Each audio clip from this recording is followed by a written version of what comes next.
کوم نوی ویډیو سره تاسو ورکړی وي. امید لرم چې تاسو ټول به ډېر خوشاله وئ، ژوند په مزو کې به وئ. بابل شهید په کیس کې یو بل هم خبر را مخې ته شوی دی. بابل چې د کومې جنۍ لپاره ډېر زیات بېدلتۍ سره قتل شوی و، هغه جنۍ ټول حقیقت راښکاره کړی دی. وایي زما پلار بابل سره ډېر زیات ظلم پښتانو کو چې تاسو د جنۍ د خبرو نه ځان خبرول غواړئ، تر اوسه پورې زموږ د چینل مخه چا نه وي سبسکرایب. اوس زموږ د چینل مخه سبسکرایب کړئ، تر نشان څخه مخه ووهئ چې زموږ خلیوانه معلوماتي ویډیو تاسو ته په اسانۍ سره میلاویږي. مالدان تغبۍ کې ډېره زیاته دردناکه واقعه را مخې ته شوې وه چې بابل خلک ډېر زیات بېدلتۍ سره قتل شوي وو. بابل ښځې ټول حقیقت راښکاره کړی دی. وایي بابل ما سره نکاح کړې وه، زما ډېر زیات خوښ و، خو زما د پلار نه و خوښ. ما ته مې پلار ویلي چې د بابل د مرګ دپاره ما یو پلین ساز کړی دی، که چېرې تا بابل کور ته راونه غوښتو نو زه به تا قتل کوم. د دغې په یاره باندې ما بابل راوغوښتو او پلار مې بابل ډېر زیات بېدلتۍ سره قتل کو.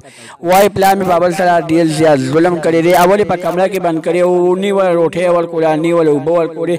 بیا یې د هغې نه بعد بابل باندې فایرنګ وکړه. فایرنګ نه بعد یې بابل ډېر بېدلتۍ سره قتل کو.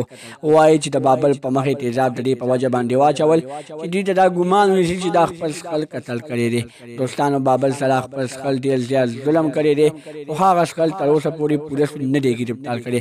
آخر یې ولې نه دی ګرفتار کړی؟ د دې پوره معلوماتو لپاره به تاسو ته بله ویډیو کې ټول حقیقت راښکاره کوو.